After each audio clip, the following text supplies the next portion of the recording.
আমাদের ভালো লাগাতে সকলকে অনেক অনেক অনেক স্বাগত জানিয়ে আমার আজকের গল্প আরম্ভ করছি। আজকের গল্প সিঙ্গেল মাদার। গল্পটি তাহলে শুরু করি। কলকাতা বইমেলা শুরু হয়েছে। করুণাময়ী বাস স্ট্যান্ডের কাছাকাছি একটা বড় জায়গা নিয়ে রয়েছে লিটল ম্যাগাজিন প্যাভিলিয়ন। সেখানে পরপর সারি দেওয়া অসংখ্য কাঠের টেবিল। সেই টেবিলের সামনে চেয়ারে বসে রয়েছেন রাজ্যের নানা প্রান্তের লিটল ম্যাগাজিনের কর্ণধাররা। সারাদিন সেই সব টেবিলের সামনে দিয়ে যাতায়াত করে অগুন্তি লোকজন। মিত্রনীল সেনগুপ্ত বসে রয়েছেন তার নবোদয়ের পত্রিকার টেবিলের সামনে। তিনি চাকরি থেকে অবসর নিয়েছেন বছর 5 হলো। ইতিমধ্যে তার মাথার চুল অনেকটা পাতলা হয়ে এসেছে। বয়সের কারণে তিনি আগের মতো দ্রুত চলাফেরা করতে পারেন না। আর স্ত্রী মারা যাওয়ার পরে তিনি একা হয়ে গিয়েছেন। এই অবসরে তিনি তার পত্রিকা নিয়েই থাকেন। বইমেলায় বসে থাকতে তার বেশ ভালোই লাগে। কত পরিচিত অপরিচিত লোকজন আসে, তাদের সাথে নানা বিষয়ে তার কথা হয়। একটু ফাঁকা থাকলে তিনি মাঝে মধ্যেই আশেপাশের টেবিলে গিয়ে বইপত্র দেখেন, গল্প করেন। এর মধ্যে তার টেবিলের ঠিক উল্টো দিকের সারিতে একটা পত্রিকার টেবিলে এক ভদ্রমহিলাকে তিনি রোজ একাকী বসে থাকতে দেখেন। তিনি ভাবেন একদিন গিয়ে ওর সাথে কথা বলবেন। দুপুরের দিকে বইমেলায় খুব একটা লোকজন থাকে না।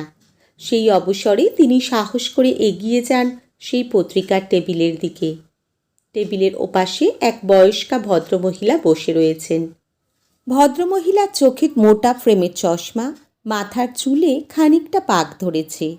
টেবিলের উপর কয়েকটা পত্রিকার সাথে কিছু বইও রয়েছে।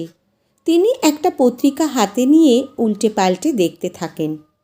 আপনি কি পত্রিকাটি কিনতে চান? আচমকা ভদ্রমহিলার গম্ভীর প্রশ্ন শুনে মিত্রনীল থতমত খেয়ে বলেন, একটু দেখছি ম্যাডাম। আমাকে ম্যাডাম বলবেন না, আমার নাম তমালিকা রায়। নমস্কার তমালিকা, আমি মিত্রনীল সেনগুপ্ত। এখানে আমার পত্রিকার একটা টেবিল রয়েছে।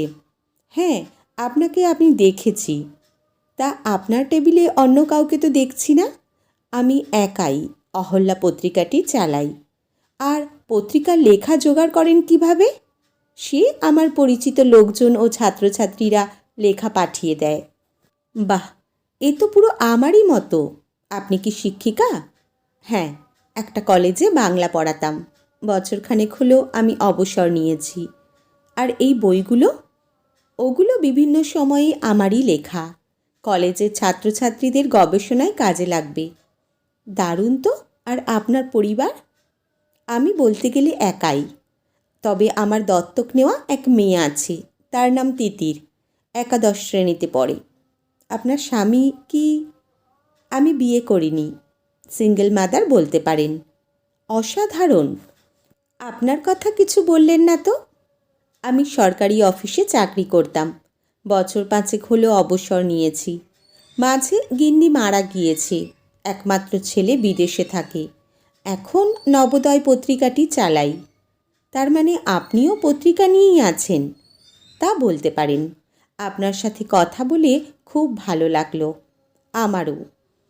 এরপর কলকাতা বইমেলায় আরও কয়েকদিন ধরে চলে। রোজ বইমেলায় এসে মিত্রনীল একটু ফাঁকা পেলেই ছুটে যান তমালিকার টেবিলে।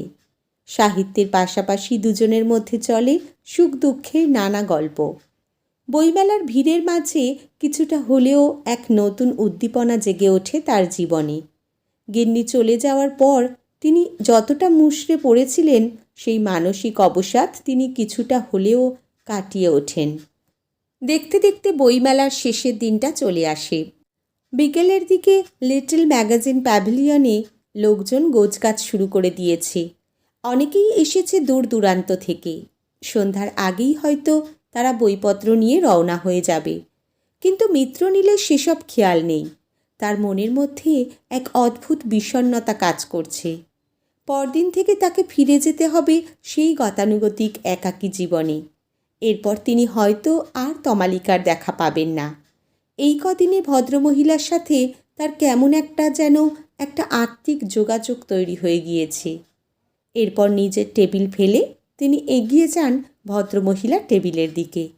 টেবিলের সামনে গিয়ে তিনি দেখেন তমালিকা বইপত্র গোছগাছ করতে ব্যস্ত। আচমকা তাকে সামনে দেখতে পেয়ে তিনি বলেন, এ কি, আপনি এসেছেন? একটু আগে আপনার কথাই ভাবছিলাম। সে আমার পরম সৌভাগ্য। এই কদিনে আপনার সাথে গল্প করে সময় কিভাবে কেটে গিয়েছে বুঝতেই পারিনি। সেটা আমারও একই অবস্থা। আচ্ছা, আমাদের এই বন্ধুত্ব যদি এগিয়ে নিয়ে যেতে চাই, তাহলে আপনি কি কিছু মনে করবেন? তার প্রশ্ন শুনে তমালিকা দ্বিধাগ্রস্ত হয়ে বলেন, আপনি ঠিক কী বলতে চাইছেন? মিত্রনীল তখন ভদ্রমহিলার হাতটা ধরে বলেন, আমি আপনাকে বিয়ে করতে চাই। তার হাতের স্পর্শে তমালিকা ঈষৎ কেঁপে ওঠেন। তারপর একটু ধাতস্থ হয়ে তিনি বলেন, সারা জীবন এরকম প্রস্তাব আমাকে কেউ দেয়নি। আমি গোমরামুখ বাংলার অধ্যাপিকা ছিলাম বলে হয়তো কেউ এগোতে চাইতো না। তাহলে এখন কি এগোনো যায়? ভদ্রমহিলা মুচকি হেসে জবাব দেন, আজ থেকে 20-30 বছর আগে হলে চোখ বুজে হ্যাঁ বলে দিতাম, কিন্তু এখন আমাদের দুজনেরই বয়স হয়েছে। আমাদের ছেলেমেয়েরা কী ভাববে, সমাজ কী ভাববে? এখন আমি আর অত শত ভাবি না। এটা অস্বীকার করব না যে আপনার উপস্থিতি আমার জীবনে এক ঝলক টাটকা বাতাস এনে দিয়েছে। তাই আমাদের এই বন্ধুত্ব চালিয়ে যেতে চাই। তাহলে আর আমাদের ছেলে মেয়ে বা সমাজের চোখে আমি না হয় সিঙ্গেল মাদার হয়েই থেকে গেলাম। এ কথা শুনে মিত্রনীল ফ্যালফ্যাল করে তাকিয়ে থাকেন তাঁর দিকে। ওদিকে তমালিকার চশমার কাঁচ দুটো ততক্ষণে ঝাপসা হয়ে এসেছে। আজকের গল্প এখানেই সমাপ্ত। কলমে রক্তিম লস্কর, পাঠে জয়তী। ধন্যবাদ।